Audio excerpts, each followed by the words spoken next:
Welcome back to another video. In today's video, I'm going to be going over my top waiver wire ads for fantasy from every single position.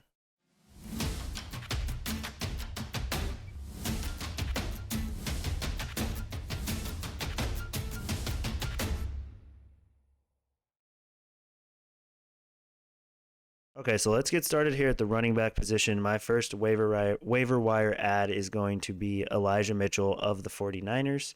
Now, the reason I have him as my first waiver wire claim in terms of the running back position is because Raheem Mostert went out with injury and he's going to be out for 6 to 8 weeks.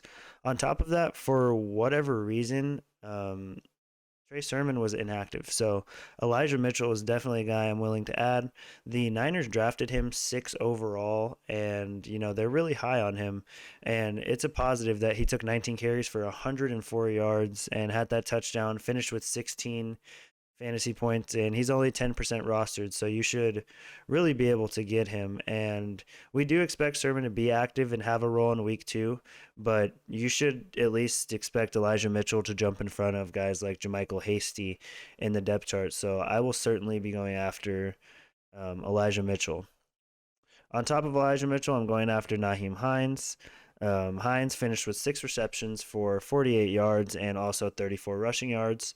There was a report before the season that they want to get him more involved, and that's clearly the case. And he might not be on your waiver wires, so I know, and this guy's probably above 50% guy, but if he's out there, you should definitely get him, because if he's getting around 15 total touches weekly, then he's a borderline starter in PPR.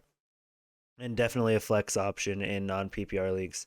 If he's out there, I would use about 10 to 15% of your fab on him. But yeah, Nyheim Hines is definitely someone I'm targeting. He's explosive, and he's a nice change of pace back to Jonathan Taylor.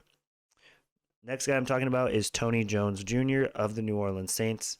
He's definitely a guy I'm looking at adding because, they cut Latavius Murray because they felt higher on this guy. And after watching him play, I can't disagree. He looks explosive and reliable in the passing game as well.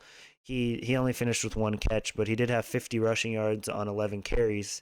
And he has lottery ticket upside if Kamara were to go down, and if he misses any time, Tony Jones is going to be able to step right in. So he's definitely the new handcuff, and he's likely to get 8 to 10 touches per week. So maybe not anyone you can plug into your lineup, but certainly someone who can have a bench spot on your team with tremendous upside. Next, I'm going to talk about Kenny Gainwell of the Philadelphia Eagles. I really liked what I saw from Kenny Gainwell in terms of how he looked as a receiver and how he ran the football. He played much, much better than Boston Scott and pretty much put Boston Scott on the bench. It was him and Miles Sanders, and he came in with incredible receiving stats. Like I said, he only finished with 6 receiving yards, and they didn't use him in that way. But he did finish with a touchdown and plenty of work in terms of plays. And in deeper leagues, he could be a flex option. He did only have the 9 carries. They talked him up. As soon as they drafted, they've been talking about him all off season. And Boston Scott only played special teams. He's definitely one of those lottery ticket guys as well. If anything were to happen to Miles Sanders, he is a smash play. And the surprise of the day in terms of waiver wires, we've got Mark Ingram of the Houston Texans. You've got to add him. They gave him 26 carries, and he didn't do much against the terrible Jacksonville defense, only producing 84 yards.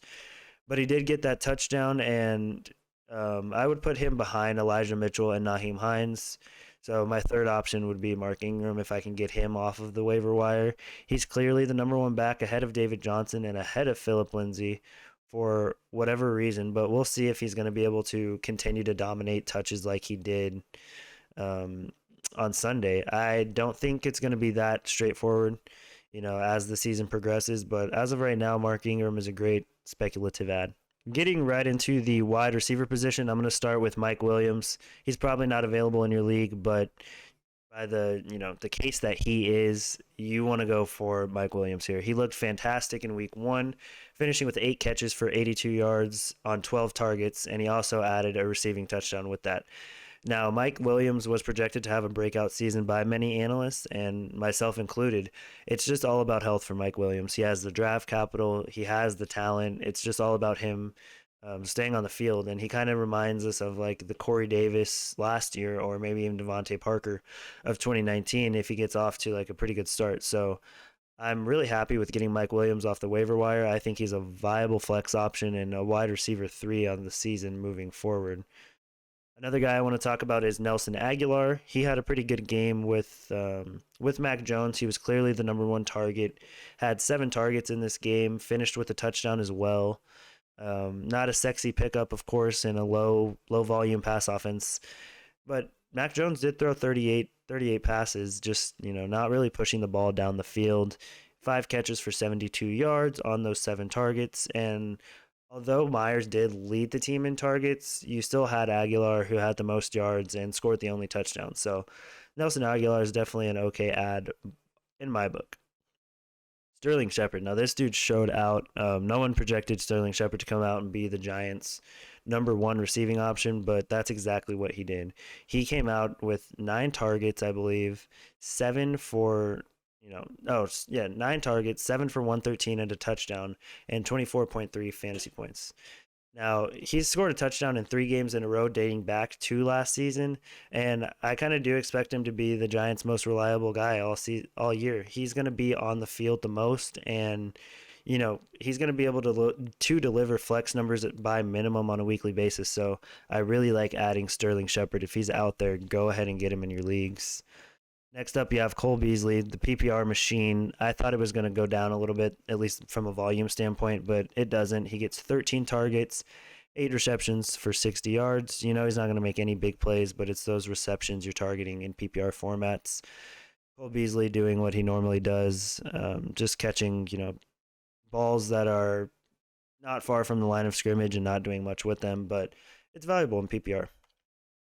Tim Patrick is going to be my next speculative ad because, Tim Patrick is going to be playing an even bigger role after he scored a touchdown on Sunday with Jerry Jeudy in the lineup. Now that Judy's going to be out, he's going to step into that wide receiver 2 role with KJ Hamler, and I would definitely expect more volume to come for Tim Patrick, and he should emerge as that number 2 opposite of Cortland Sutton, with Hamler kind of playing that slot role. So I do really like adding Tim Patrick this week. Jumping right into this tight end position, we are going to lead the way with tight end Gerald Everett of the Seattle Seahawks. Now, he wasn't too involved with only 2 receptions for 20 yards and the lone touchdown, but you can clearly see that they want to use him a certain way. And with Russell Wilson and this offense, he's going to be that Swiss Army knife that you're going to want on your roster.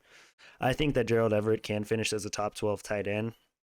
It's not going to be volume for him, but I do like Gerald Everett. He could emerge as that 3rd target opposite of DK Metcalf and Tyler Lockett, but Will Dissly did still have 3 targets, which is kind of annoying. So Disley's not going away, but both tight ends should be needed with Eskridge sustaining a concussion last week as well. I really think Everett is going to be a focal point of the offense. I wouldn't spend more than 5% of my fab on him, though. Getting into the next tight end, we've got Cole Kmet of the Chicago Bears. He had a pretty good week 1, definitely playing ahead of Jimmy Graham at this point. 7 targets, 5 for 42, no touchdowns, but any tight end getting 7 targets can be an ad in fantasy just with the dumpster fire at the position. 7 targets for 42. He took over the starting job this season, and he looked the part in week 1. Jimmy Graham only saw the 2 targets, so no player finished with as many receiving yards as he did, but that was up against the Rams. So hopefully this is just the floor for Cole Kmet, and you'll be able to grab him, pretty cheap.